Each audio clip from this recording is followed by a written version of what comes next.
7절 악인은 그의 길을 불의한 자는 그의 생각을 버리고 여호와께로 돌아오라. 그리하면 그가 긍휼히 여기시리라. 우리 하나님께로 돌아오라. 그가 너그럽게 용서하시리라. 8절 이는 내 생각이 너희의 생각과 다르며 내 길은 너희의 길과 다름이니라. 여호와의 말씀이니라. 오늘 이 시간 이사야 그 55장의 말씀을 가지고 함께 하나님의 말씀을 나눌 수 있기를 원합니다. 이 이사야 55장은 우리가 어제 묵상했었던 이사야 54장에 이어서 이 하나님의 긍휼하심에 대해서 계속해서 이야기를 하고 있습니다. 그런데 이 55장은 이 하나님이 우리에게 향하시는 이 초청과 같은 그런 느낌을 주게 됩니다. 우리 함께 이 말씀을 나누면서 주님이 오늘 우리에게 주시는 그 은혜의 말씀을 마음밭에 새길 수 있기를 소망합니다. 55장은 이렇게 시작합니다. 오호라 너희 모든 목마른 자들아 라고 해서 시작이 되는 것이죠. 이 땅 가운데 살아가는 모든 사람들은 이 목마름 속에 있습니다. 그래서 내 상황이 좀 더 나아지고 싶고 내 상황을 좀 더 좋게 만들고 싶고 쉽게 말해 내가 좀 평안함을 누리고 싶은데 그 나에게 평안함을 줄 수 있는 그 물이 무엇이겠는가.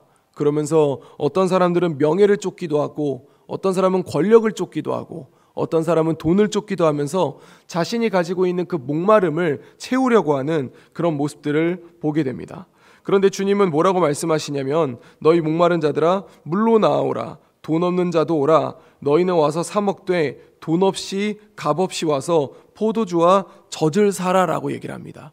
세상에서 이제 있는 모든 것들은 그 자기가 어떤 노력을 해야 얻을 수가 있습니다. 우리가 흔히 학생들이 좋은 성적을 얻으려고 하더라도 자기가 정말 열심히 공부해야 좋은 성적을 얻을 수가 있고 우리가 일을 한다 하더라도 어떤 이제 돈을 벌려고 할 때 수고를 해야 거기에 대한 이 이득을 이제 얻을 수가 있습니다. 그러나 주님은 우리에게 어떤 은혜를 주시냐면 그냥 오라고 얘기하는 것이죠.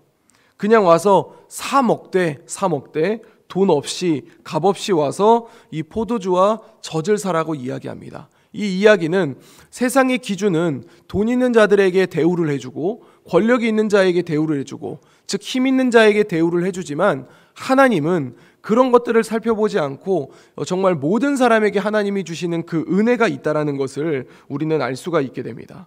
그러면서 2절에 이렇게 얘기를 하죠. 너희가 어찌하여 양식이 아닌 것을 위하여 은을 달아주며 배부르게 하지 못할 것을 위하여 수고하느냐. 즉 세상에서 주는 그런 유익들을 위해서 왜 너희가 그렇게 애를 쓰고 고생을 하느냐라고 그렇게 얘기를 하는 것이죠. 그러면서 내게 듣고 들을지어다. 그리하면 너희가 좋은 것을 먹을 것이며 너희 자신들이 기름진 것으로 즐거움을 얻으리라. 그 이야기는 이제 하나님께 나오면 하나님이 주시는 것들을 누리게 되면 정말 우리가 즐거움을 얻게 된다라고 그렇게 하나님은 말씀하십니다. 그러면서 너희는 귀를 기울이고 내게로 나와 들으라. 그리하면 너희의 영혼이 살리라라고 얘기를 하는 것이죠. 그 어떤 것도 우리의 영혼을 살릴 수가 없습니다. 그러나 하나님께 나와 하나님의 말씀을 듣고 하나님의 말씀대로 살아갈 때에 우리의 영혼은 살아갈 수 있다는 것을 본문은 그렇게 이야기를 하는 것입니다. 그러면서 내가 너희와 영원한 언약을 맺으리니 곧 다윗에게 허락한 확실한 은혜이니라. 다윗에게 약속하셨던 그 영원한 왕조에 대해서 얘기하면서 그 은혜가 영원한 언약을 가지게 된다라고 얘기하는 것이죠. 다윗에게 했었던 이 언약은 그 다윗의 후손이었던 우리 예수님을 통하여서 성취됐지 않습니까? 그러면서 4절에 보라 내가 그를 만민에게 증인으로 세웠고 만민의 인도자와 명령자로 삼았나니 5절을 보면 보라 네가 알지 못하는 나라를 내가 부를 것이며 너를 알지 못하는 나라가 내게로 달려올 것은 여호와 내 하나님 곧 이스라엘의 거룩하신 이로 말미암음이니라. 주변에 있는 사람들이 빛을 보며 나아오는, 그러니까 우리가 하나님 안에 살아가고 하나님의 말씀으로 나아갈 때 이 어두운 세상 가운데 있던 사람들이 그 빛을 향해서 나오게 된다는 것이죠. 그 주님을 보며 나올 때에 그것은 우리 때문이 아니라 이스라엘의 거룩하신 그 하나님으로 말미암아 그렇게 된다라는 것을 얘기하는 것입니다. 그러면서 뭐라고 얘기를 하냐면 너희는 여호와를 만날 만한 때에 찾으라. 가까이 계실 때에 그를 부르라. 즉 하나님께 나아오라라고 얘기를 합니다. 더 이상 세상 속에 머물지 말고 나에게로 오라고, 나에게로 와서 지금 내가 주는 유익을 누리라고 그렇게 말씀하고 계시는 것이죠. 그리고 또 이제 초청하는 것은 너희뿐만이 아니라 악인까지도 얘기합니다. 악인은 그의 길을, 불의한 자는 그의 생각을 버리고 여호와께로 돌아오라. 그리하면 그가 긍휼히 여기시리라. 우리의 하나님께로 돌아오라. 그가 너그럽게 용서하리라. 앞에서 이제 우리의 느낌은 돈 없는 자들에게도 주시는 하나님의 은혜가 있지만, 지금 7절은 뭐라고 얘기하냐면 악인과 불의한 자에게도 하나님은 이 똑같은 긍휼함을 베풀고 계신다라는 것입니다. 그러면서 우리가 생각해야 될 건 뭐냐면 8절인데요. 8절에 뭐라고 얘기를 하냐면 이는 내 생각이 너희의 생각과 다르며 내 길은 너희의 길과 다름이니라. 우리는 이제 무슨 생각들을 하냐면 우리의 기준으로서 하나님을 이해하려고 하는 모습이 있습니다. 그러면서 때로는 내 주변에 일어나는 상황 또는 나에게 일어나는 상황을 보면서 하나님 어떻게 나에게 이럴 수가 있습니까? 어떻게 나에게 이렇게 하실 수가 있어요? 라는 생각들을 하게 되는데, 근데 이제 하나님이 뭐라고 얘기를 하냐면 내 생각이 너희의 생각과 다르다라고 얘기를 하는 것이죠. 그러면서 내 길이 너희의 길과 다르다. 그 이야기는 내 생각과 내 길을 너희가 이해할 수 없다라는 것을 말합니다. 우리는 그것을 인정할 수 있어야 됩니다. 물론 하나님이 우리에게 말씀하신 부분들은 우리가 이해할 수가 있습니다. 그러나 하나님이 우리에게 말씀해 주지 않는 부분에 대해서는 우리가 하나님에 대해서 이해하기가 참 쉽지가 않다라는 것이죠.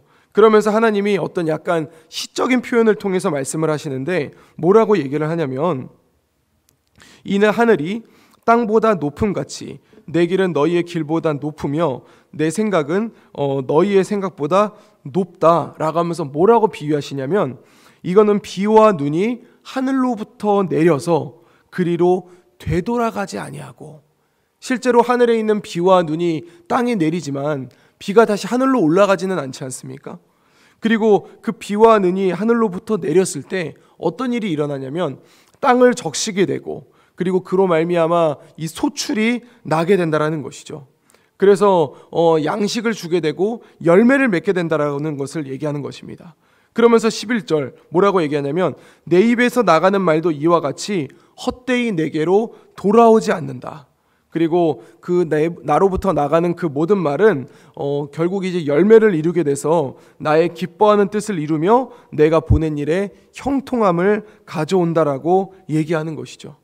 그러면서 12절 뭐라고 말씀하시냐면 너희는 기쁨으로 나아가 평안히 인도함을 받으라 라고 그렇게 얘기를 합니다. 그러니까 우리가 하나님을 이해하려고 하고 우리가 하나님을 이렇게 깨달아서 하나님을 내가 안다 이런 이제 교만함을 가지는 것이 아니라 그냥 하나님이 주시는 그 은혜를 받으라고 얘기하는 거예요.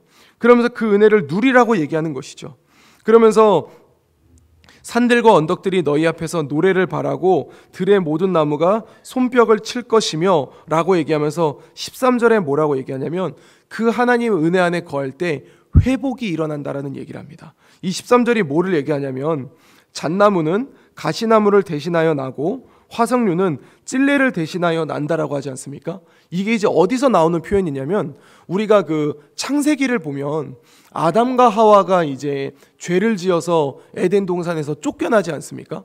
그럴 때에 이제 땅에 뭐가 나냐면 가시나무가 나고 이 찔레가 나고 엉겅퀴가 나서 이제 자연과 인간의 관계도 파괴가 된다라는 것을 얘기하거든요.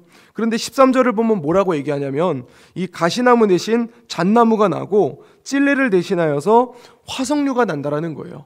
우리가 하나님 안에 거할 때 그 하나님과 인간의 관계도 회복되고 인간과 인간의 관계도 회복되지만 인간과 또 하나님이 만드신 이 자연과의 관계도 회복된다라는 것을 얘기하면서 이것이 영영한 표징이 되어 끊어지지 아니하리라 라고 하면서 오늘 본문을 마무리하게 됩니다. 사랑하는 성도 여러분, 제가 얼마 전에 이제 청년들하고 이런 얘기를 하는데 무슨 얘기를 하냐면 나는 하나님과 만나고 싶은데 다른 사람들은 하나님이 그 친구를 만나주신 것 같은데 나는 하나님을 만나지 못한 것 같다. 이제 이런 얘기를 하는 얘기를 좀 들은 적이 있습니다. 물론 이제 그 이야기가 굉장히 공감이 되고 그리고 그런 부분들이 안타깝게 여겨지기는 하지만 그러나 저는 하나님이 나를 만나 주시는 것이 아니라 오늘 본문이 이야기하는 것처럼 하나님은 언제나 우리와 만나기를 원하시고 우리를 초청하고 계신다라는 사실을 우리는 좀 기억해야 될 필요가 있습니다. 중요한 것은 무엇이냐면 내 마음을 열어야 되는 것이고 내가 하나님의 말씀을 봐야 하는 것이고 내가 하나님 앞에 기도하는 것이고 내가 하나님 앞에 예배함으로 말미암아 우리가 하나님을 만날 수 있는 그 자리로 나아가야 한다는 것을 우리가 조금 생각할 수 있어야 된다는 것이죠.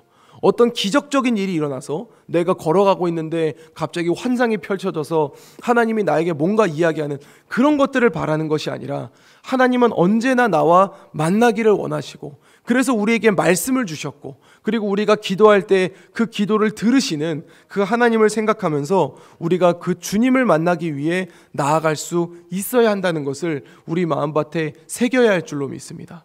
이제 우리가 생각할 때에 우리가 하루를 살아갈 때 직장에 나아가고 가정생활을 하면서 좀 하나님이 나와 함께 했으면 좋겠다라고 얘기를 하지만 그러지 않거든요. 하나님은 언제나 우리와 함께 하기를 원하시고 오늘 이야기도 얘기하지 않습니까?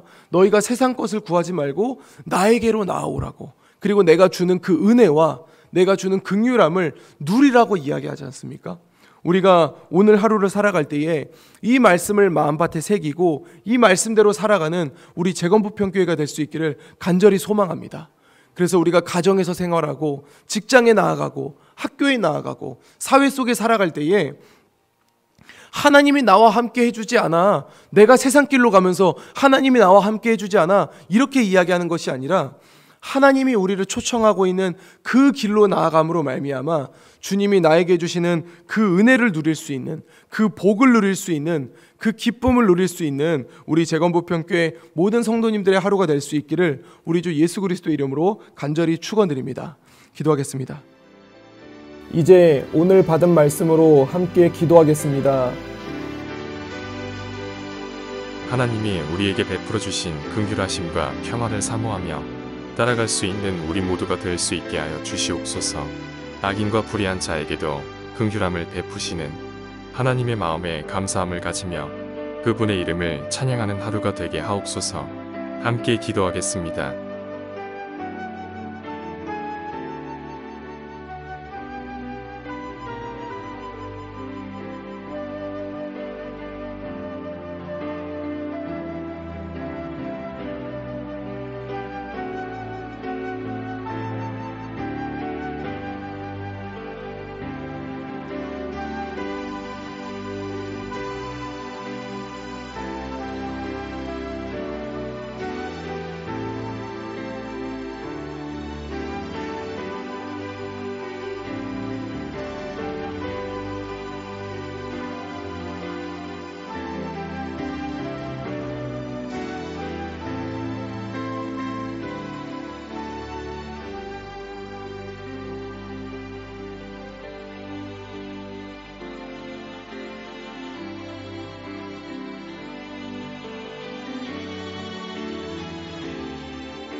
이제 개인의 기도 제목을 가지고 하나님 앞에 기도하시기 바랍니다.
수고하셨습니다. 오늘도 하나님의 인도하심 가운데 승리의 하루를 보내시는 우리 재건부평교회 모든 성도님들이 되시기를 주님의 이름으로 축복합니다.